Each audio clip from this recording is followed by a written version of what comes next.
अच्छा अमन जी, ये तो आपने हमें बताया, बीएनएस बताया आपने हमें, और उसके बाद आपने हमें कम्युनिटी पनिशमेंट के बारे में बताया आपने हमें। अब आप हमें कुछ बीएनएसएस के बारे में बताएं। देखिए, बीएनएसएस जो है वो एक्चुअल में कॉन्सेप्ट है उस लॉ का बीएनएस को लागू करने के लिए। बीएनएस में हमने सारे क्राइम, पनिशमेंट्स, सब कुछ बता दिया है। अब जब वो क्राइम कमिट हो जाता है तब उसका क्या प्रोसीजर होगा, कैसे कोर्ट्स में जाएगा, ये बीएनएसएस में है। तो बीएनएसएस थोड़ा प्रोसीजरल एस्पेक्ट में है, जो आम जनता के लिए इतना ज़्यादा ज़रूरी नहीं हो जाता, क्योंकि उसमें पुलिस और जजेस और प्रोसीजर के बारे में है। हालांकि जो मेजर चेंजेस हैं जो एक आम जनता को पता होना चाहिए बीएनएसएस में, वो कुछ इस तरीके से हैं कि सबसे पहले तो जैसा भारतीय साक्ष्य अधिनियम बीएसए में हमने इलेक्ट्रॉनिक एविडेंस और डिजिटल एविडेंस को यूज़ किया है, वो ही हमने यहाँ पर इंट्रोड्यूस कर दिया है बीएनएसएस में, कि कोई भी विटनेस अपनी टेस्टिमनी एक ऑडियो विजुअल फॉर्म में भी दे सकता है, अपने घर से बैठे ऑनलाइन माध्यम को यूज़ करके भी दे सकता है। ज़रूरी नहीं है उसको पुलिस स्टेशन में आना है या कोर्ट में आना है। तो मॉडर्नाइजेशन को देखते हुए, थोड़ा डिजिटलाइजेशन को देखते हुए ये इंट्रोड्यूस किया है। दूसरा, जैसे बीएनएस में कम्युनिटी सर्विस था, वही बीएनएसएस में है कि एज अ पनिशमेंट जजेस कम्युनिटी सर्विस की पनिशमेंट भी दे सकते हैं। उसके अलावा तीसरा जो मेजर चेंज आया है वो है फॉरेंसिक साइंस। फॉरेंसिक साइंस एक ऐसा कॉन्सेप्ट है जो हर दिन बदलता रहता है, हर दिन उसमें नए एडवांसमेंट आते रहते हैं। हैंडराइटिंग से रिलेटेड हो गया या आप मेडिकल एग्जामिनेशन से रिलेटेड हो गया। तो पहले सीआरपीसी में ऐसा कोई प्रावधान नहीं था। अब इसमें सेक्शन 176 में ये इंट्रोड्यूस कर दिया है कि फॉरेन इन्वेस्टिगेशन, कोई भी पुलिस ऑफिशियल जब भी इन्वेस्टिगेशन करता है तो अपनी मदद के लिए वो फॉरेंसिक साइंस की हेल्प ले सकता है, एक फॉरेंसिक डॉक्टर की हेल्प ले सकता है अपनी इन्वेस्टिगेशन में हेल्प के लिए। जो फोर्थ आया है वो दोबारा से एक चीज़ को रीइंट्रोड्यूस किया है, ये कह सकते हैं, क्योंकि जब भी आप कोई भी सुप्रीम कोर्ट की जजमेंट देखेंगे तो उसमें एक चीज़ कॉमन मिलती है, वो है अबाउट स्पीडी ट्रायल। क्योंकि जैसा आप लोगों को पता है कि हमारे देश में केसेस का बैकलॉग बहुत ज़्यादा है, तो सुप्रीम कोर्ट हमेशा ये गाइडलाइन देता है कि आप कोशिश करें कि जो भी केस आपके पास चल रहा है उसको जल्दी से जल्दी आप ख़त्म करें। तो ये स्पीडी ट्रायल के चलते कई सेक्शंस इंपॉर्टेंट हो जाते हैं जहाँ पे टाइम लिमिट्स चेंज कर दी गई है। जैसे कुछ मैं आपको एग्जांपल देके बताता हूँ जो एक आम जनता को भी पता होना चाहिए। सबसे पहला, सबसे मेजर चेंज है कि जब एक जज अपनी जजमेंट डिलीवर कर देता है, जब केस ख़त्म हो जाता है सेशन ट्रायल में, जो कि है सेक्शन 258 में, तो उसको 30 दिन के अंदर अंदर वो जजमेंट सुनानी ज़रूरी है। केस ख़त्म होने के अंडर 30 डेज, केस ख़त्म होने के 30 दिन के अंदर अंदर आपको जजमेंट सुनानी है। दूसरा आ जाता है जहाँ पे रेप विक्टिम्स का मेडिकल एग्जामिनेशन हो रहा है सेक्शन 184 के अंदर। तो आपको पता है कि सरकार का काम थोड़ा ऐसा होता है कि आप मेडिकल एग्जामिनेशन कर लिया, उसके बाद रिपोर्ट बहुत बहुत दिनों तक नहीं आती है, तो केस आगे नहीं चल पाता है। तो सेक्शन 184 के अंदर जब ऐसा मेडिकल एग्जामिनेशन होता है तो उसकी रिपोर्ट मैक्सिमम जो है वो 7 डेज के अंदर आ जानी चाहिए।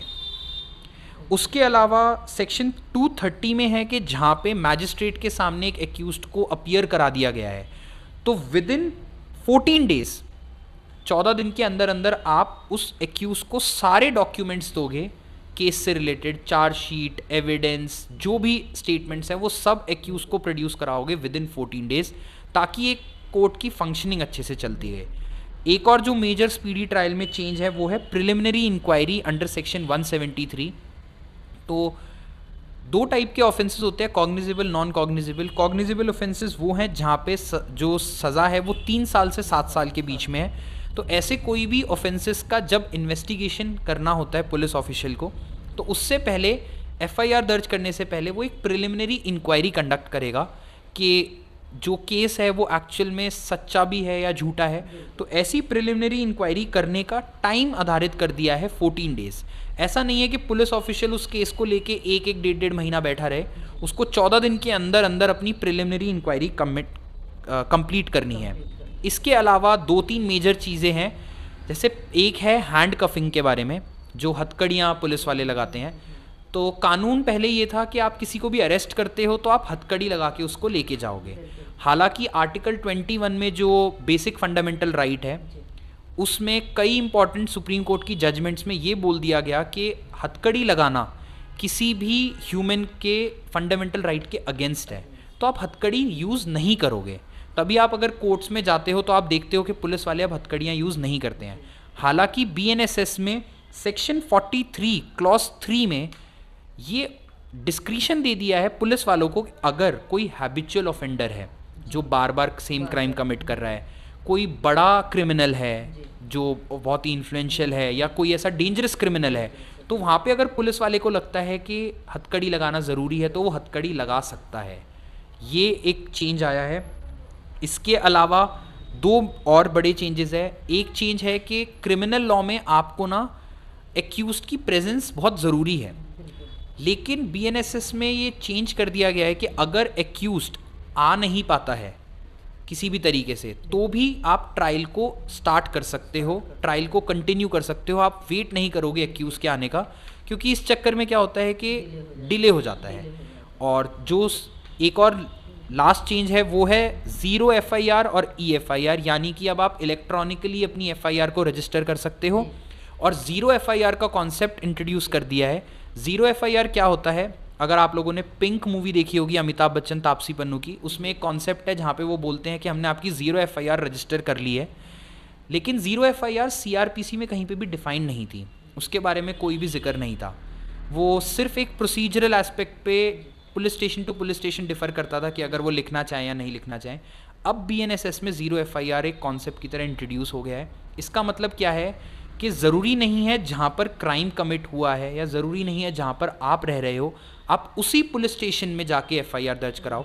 आप FIR अब किसी भी पुलिस स्टेशन में दर्ज करा सकते हो, और जिस पुलिस स्टेशन में आप FIR दर्ज करा रहे हो, अगर वहाँ की जुरिस्डिक्शन नहीं है, क्राइम कहीं और कमिट हुआ है या जुरिस्डिक्शन कहीं और है, तो जिस पुलिस स्टेशन में आपने FIR दर्ज कराई है, उस पुलिस स्टेशन इंचार्ज यानी कि जो SHO है, उसकी रिस्पॉन्सिबिलिटी बन जाती है कि वो उस FIR को कंसर्न थाने में ट्रांसफ़र कर देगा, ताकि उसके बाद इन्वेस्टिगेशन कंटिन्यू हो।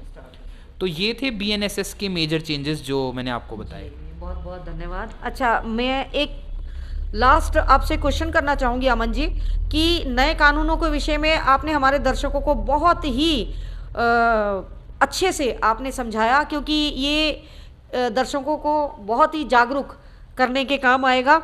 जो नए कानून बने हैं, आपको क्या लगता है कि रियलिटी में इन कानूनों के को कौन कौन से चैलेंज फेस करने पड़ सकते हैं?